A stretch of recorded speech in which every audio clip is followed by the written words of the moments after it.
July 1972. The Pacific was black glass above, black void below. At 200 feet, USS Halibut, SSGN 587, drifted on silent propulsion, her crew whispering through red-lit corridors that smelled of metal and coffee gone stale. The captain's voice came low through the intercom. "Prepare to deploy the fish." No one said camera. No one said spy. Officially, they were oceanographers documenting benthic features. Unofficially, they were about to break Soviet law 2 miles beneath the surface. Outside, floodlights flickered on. A steel pod, nicknamed the Fish, slid from the belly of the submarine, tethered by an umbilical of copper and fear. Its lenses scanned the floor of the Sea of Okhotsk, searching for something as delicate as wire and as dangerous as war. The Soviet Navy's main communication cable linking Petropavlovsk to its Pacific command. The American divers inside Halibut's pressurized compartment had studied Soviet ocean charts for months. When sonar pinged the faint echo of the cable, hearts spiked. "That's it," a diver murmured. "That's the line." This was Operation Ivy Bells, the most audacious intelligence gamble since U-2s started photographing missile pads. In Washington, the NSA wanted proof of Soviet fleet readiness and missile procedures. In Moscow, admirals trusted that the deep-sea cable, buried under silt, sealed in lead, was untouchable. Both were wrong. The rivalry had been building for years. Since the 1950s, American submarines had prowled Soviet coasts, taking hydrophone readings and photographing harbors. The Soviets, furious and humiliated, built layers of sonar nets and deployed Foxtrot and Echo-class boats in response.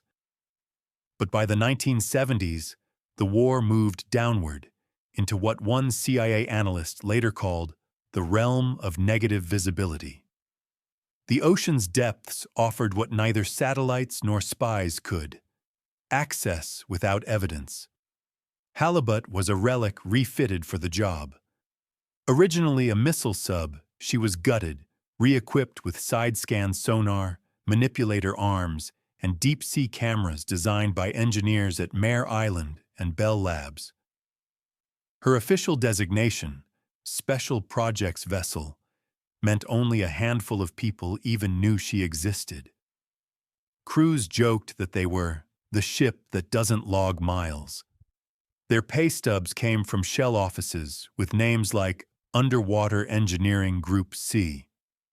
Commander John Craven, the Navy's resident mad scientist, had already tested Halibut's capabilities on other dark errands. In 1968, he used her to locate the sunken USS Scorpion and later to photograph the wreck of the Soviet K-129, a ballistic missile submarine that had vanished northwest of Hawaii. Those grainy images, retrieved at 16,000 feet, would spark another mission so secret it would require a fake billionaire and a ship built by Howard Hughes. But in 1972, Ivy Bells came first. Divers eased out of the airlock, guided by dim lamps that illuminated nothing beyond their gloves. They brushed away silt until the cable emerged, a silver serpent on the seabed. The NSA-designed recorder, codenamed the Tap, looked unremarkable, a metal cylinder the length of a baseball bat. It clamped onto the line magnetically, harvesting every electromagnetic whisper that passed through.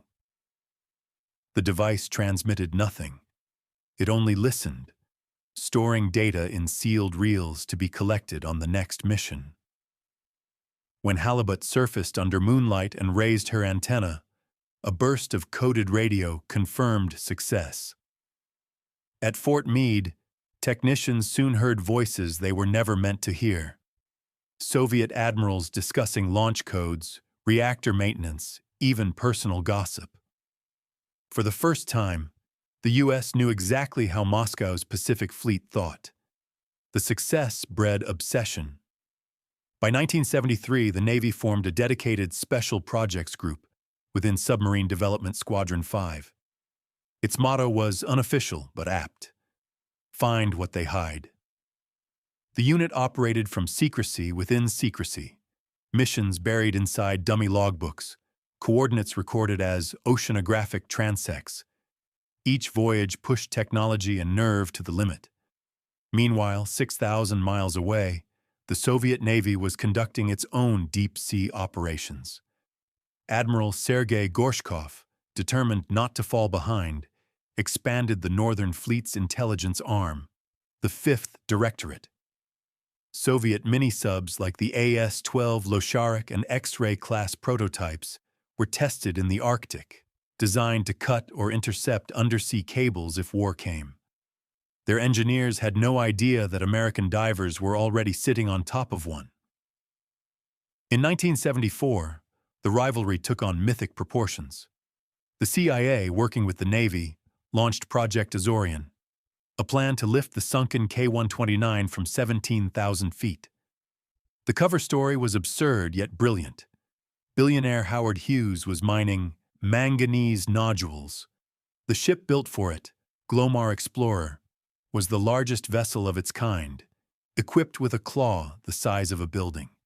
Even Congress didn't know what it was for.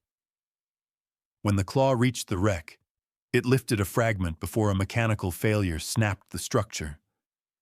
Half of K-129 sank back into darkness. Inside the recovered portion were 6 bodies. They were buried at sea with military honors, filmed by the CIA and stored in a vault. The Soviets never officially learned the details, but rumors filtered through their fleets. The humiliation burned. In response, Moscow hardened its coastal defenses and increased patrols around Kamchatka. Soviet hydroacoustic stations began reporting unidentified U.S. objects near the Okhotsk seabed, often weeks after Halibut had been there. It was a Cold War measured in sonar echoes, where proof always arrived too late. The men aboard these submarines lived in isolation deeper than geography. Missions lasted 60 days or more. The crew's only sunlight was on periscope film. Letters from home were delayed by censorship. "You start to hear things," one Halibut sailor later recalled. "The metal talks. The ship creaks like it's whispering back." They weren't exaggerating. At that depth, even the hull's groan sounded alive. Each side tried to out-silence the other. American engineers developed noise reduction coatings. Soviet designers countered with variable pitch propellers. The rivalry became an art of absence. In Pentagon briefings, analysts no longer asked where the enemy was, but how quiet he could be. Late 1975. Halibut returned to the Okhotsk site for maintenance on the cable tap. Divers found the line buried under fresh silt, the original recorder intact, but worn. They replaced it with a newer model capable of months of unattended recording. Before they left, one diver taped an American coin to the device, a tiny joke in the void. That coin would later become evidence.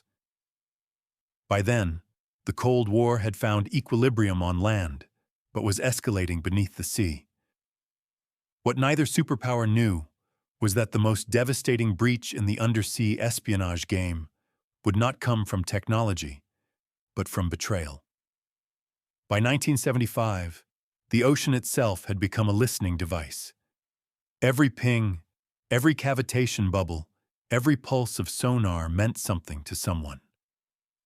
The Americans were recording so much Soviet naval traffic that Fort Meade technicians joked they could write a soap opera with the transcripts. In Moscow, Admiral Gorshkov began receiving anonymous reports of foreign interference in submarine cables. No one could prove it, but paranoia spread like frost. Somewhere, the ocean was leaking secrets. The USS Halibut returned to Mare Island for overhaul that year, her classified logbooks replaced by blank pages labeled Routine Survey. In the shipyard, engineers fitted her with newer deep-sea cameras, side-scan sonar arrays, and a reinforced manipulator arm. She looked less like a warship now, and more like a science experiment powered by uranium and lies. The crew didn't complain. For them, secrecy was oxygen. At the same time, the USS Seawolf and USS Parche, younger, quieter boats, were being modified for the same role. Their mission profiles read like science fiction: conduct special reconnaissance at extreme depth, deploy mechanical recovery units, and gather non-emissive signals. The bureaucratic phrasing hid what it meant: sneak into Soviet territorial waters, photograph everything, and leave no trace. In 1976, Parche made her first covert dive into the Sea of Okhotsk, relieving Halibut. Her crew found the tap exactly where it was left, still gathering Soviet chatter. They replaced it with an upgraded model designed by Bell Labs, smaller, more sensitive, and capable of recording for months without retrieval. The new device could detect not only voice traffic, but encoded bursts between command posts. It was, for its time, an artificial ear pressed against an empire. The intelligence haul was staggering. The NSA intercepted discussions about reactor malfunctions, missile tests, and naval strategy. Analysts could map Soviet fleet movements weeks in advance. One report even logged an admiral's birthday toast broadcast accidentally through the line. To the men who processed it, the voices of their enemies became oddly familiar, human, weary, sometimes even funny. They argued about coffee, an NSA cryptologist later recalled. That's how close we were. But espionage has gravity. Every secret pulled up from the depths threatened to drag its finder down. By 1977, Soviet counterintelligence, frustrated by the growing gap in naval awareness, began an internal review of communication vulnerabilities. The KGB's 8th Main Directorate took charge. They scoured every radio path, encryption key, and undersea cable route.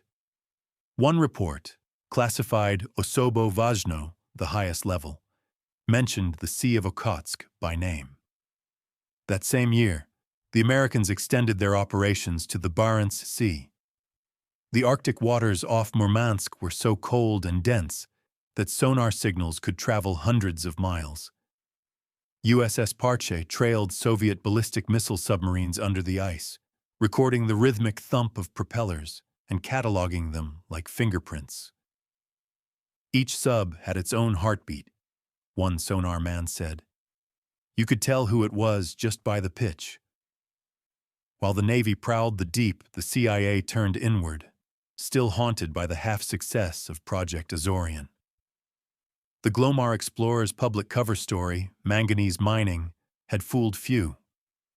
Soviet surveillance ships shadowed it during the operation, snapping photos for archives that would later surface in Pravda. The Kremlin suspected a recovery attempt, but underestimated how much had been retrieved. The fact that the U.S. had handled Soviet nuclear warheads and bodies was never publicly revealed. Officially, K-129 remained missing with all hands. In Washington, analysts pored over the fragments lifted from the abyss. Among them were sections of missile guidance computers and cryptographic equipment. These were dissected at Sandia and Los Alamos under new security classifications. The operation had cost over $350 million, an astronomical figure at the time, but it changed the course of undersea espionage. If a submarine wreck could yield secrets, nothing under the ocean was safe from curiosity. By 1978, Soviet engineers began hardening cable networks, encasing them in armored conduits, and placing acoustic sensors to detect intrusion. None of it worked. The Americans had become too quiet. Parche and her crew operated in total blackout. No active sonar, no radio transmissions, and minimal reactor noise. They were ghosts beneath the thermocline, invisible to the very sensors built to find them. Then came the betrayal. In 1980, a man named Ronald Pelton walked into the Soviet embassy in Washington. He was 40, balding, and unemployed, a former NSA communications specialist who'd resigned under too deep financial strain.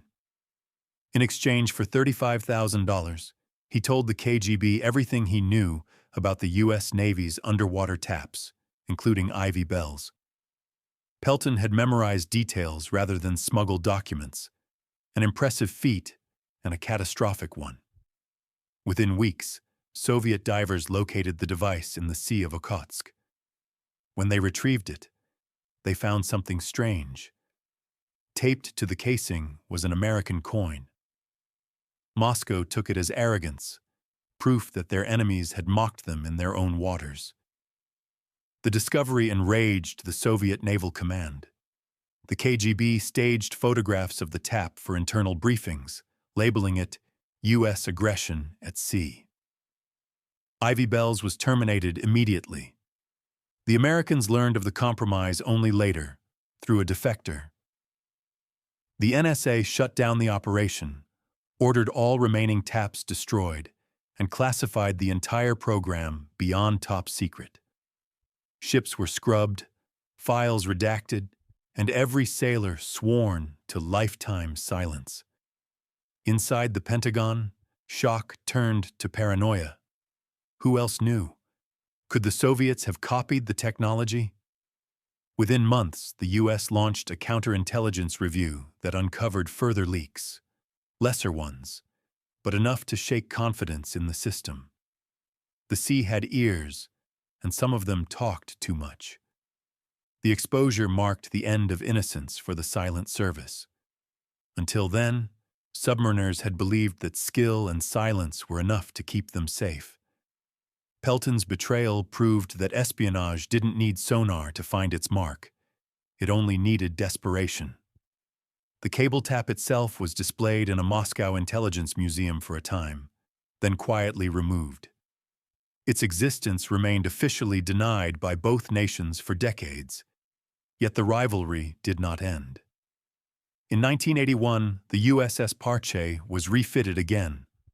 Longer, heavier, packed with new electronic surveillance systems and a manipulator arm capable of deep retrieval. The operation's name changed, but the mission did not. Keep listening. The Barents and Norwegian seas became the next theater. The Soviet Navy, convinced that America's technological edge could not be matched, invested in larger subs like the Typhoon, massive double-hulled fortresses designed to survive any encounter. Their roar through the deep was unmistakable, a sound both sides learned to fear. Each incident deepened the quiet hostility. There were collisions, never admitted, always denied. USS Pintado scraping a Soviet hull near the Kola Peninsula. USS Batfish stalking a Yankee class until both nearly collided in a thermal layer. It was a game of patience and proximity. No missiles fired, no torpedoes launched.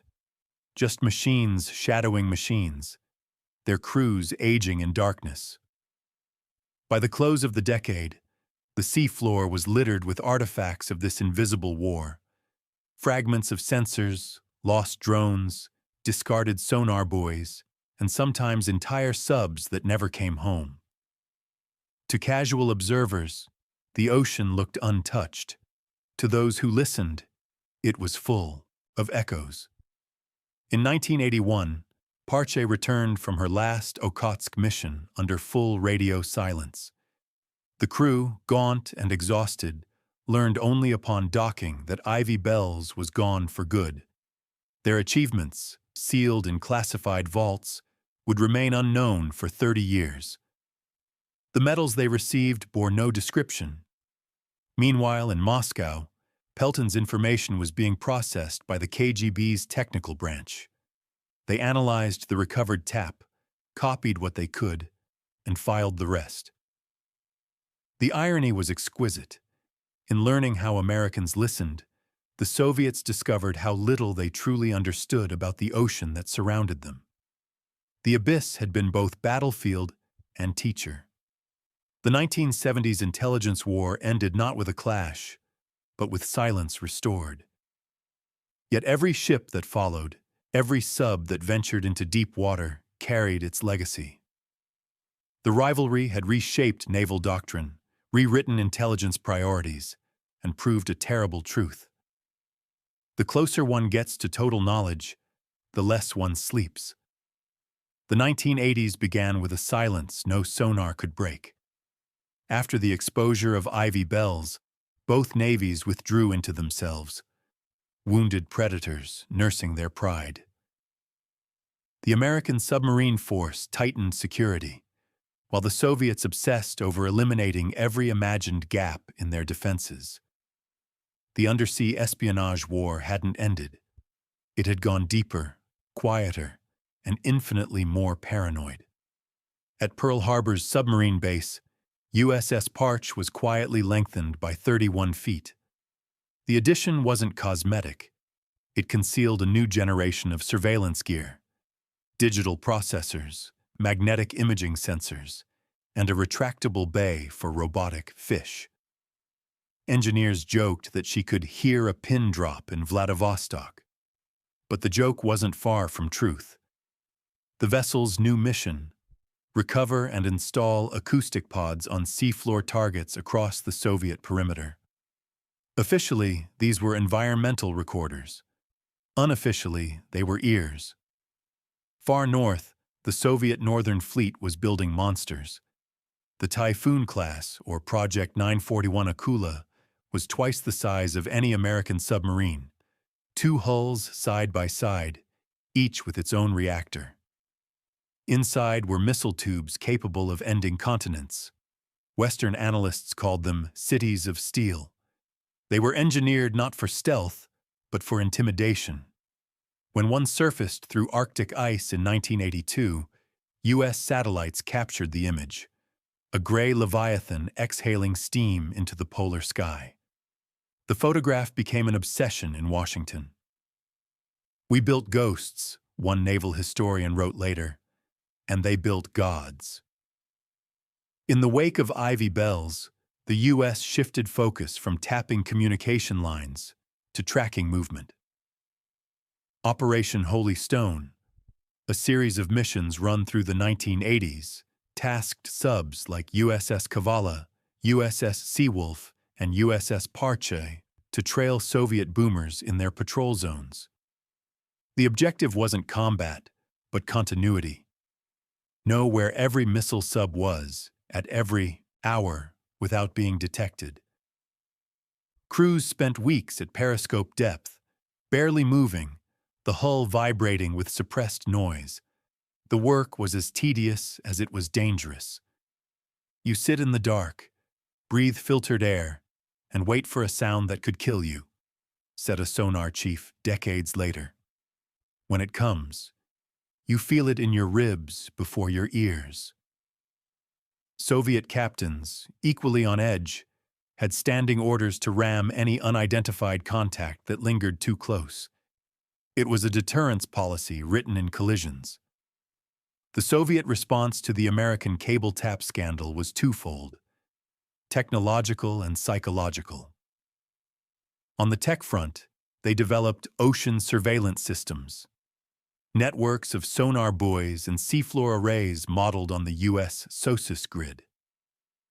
On the human front, the KGB increased psychological screening for submarine crews, terrified of infiltration. Officers were interrogated for hours about family debt, drinking habits, and foreign influences.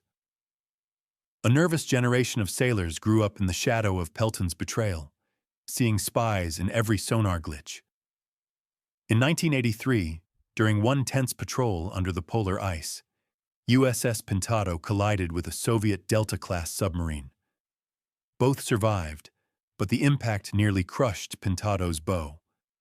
The official report listed it as a glacial contact. Every sailor aboard knew better. "We stared down our reflection in the dark," one of them said years later. It blinked. Despite the danger, the intelligence payoff was extraordinary. Through acoustic fingerprinting, the U.S. cataloged nearly every Soviet sub in operation.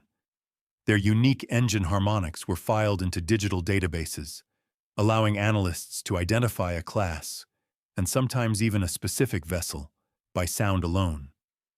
This revolutionized undersea tracking and made satellites almost redundant. "We could tell who was sneaking out before they reached open water," said an ONI analyst in the 1990s. The ocean was bugged. But technology wasn't immune to hubris. The K-219 disaster of 1986, in which a Soviet missile exploded in its launch tube, sent a shockwave through both navies. The world never knew how close it came to a nuclear detonation. The reactor shutdown by sailor Sergei Preminin became legend, a small act of courage that saved thousands. The Americans, who detected the explosion through acoustic sensors, watched the event unfold as if through glass. One more tragedy in the silent war. That same year, American intelligence quietly resumed a form of cable tapping, though not in Soviet waters. Using the newly upgraded Parche and USS Richard B. Russell, the Navy tested deep-sea recovery vehicles capable of attaching data pods to international lines. The goal was broader surveillance, Cold War habits applied to a digital dawn. Inside both fleets, fatigue turned philosophical. Submariners who'd spent careers chasing invisible enemies began to wonder what victory even meant. "The sea didn't care who won," one commander mused. "It only kept what sank." The sentiment was dangerous but accurate. Each nation's technological triumphs ended in rust and wreckage scattered across the seabed. As the decade closed, the Cold War itself began to unravel. Economic stagnation in the USSR forced budget cuts, even to Gorshkov's sacred Northern Fleet.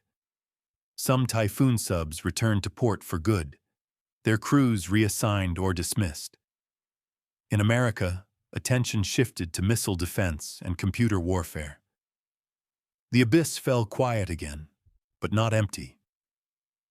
In 1989, the Berlin Wall crumbled, and with it, the purpose that had driven generations of silent sailors.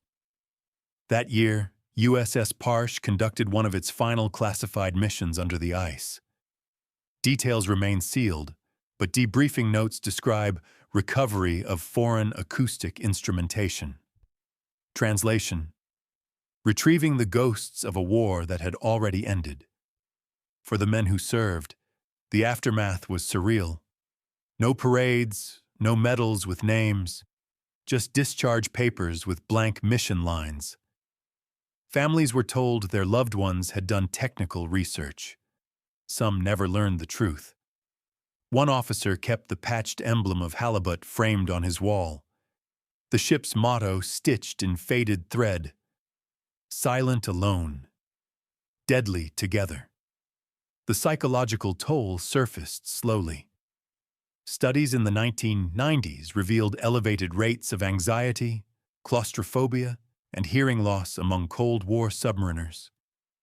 Many admitted to recurring dreams of pressure, the feeling of being crushed by an unseen weight. The ocean had followed them home. Meanwhile, environmental scientists stumbled upon relics of that hidden conflict.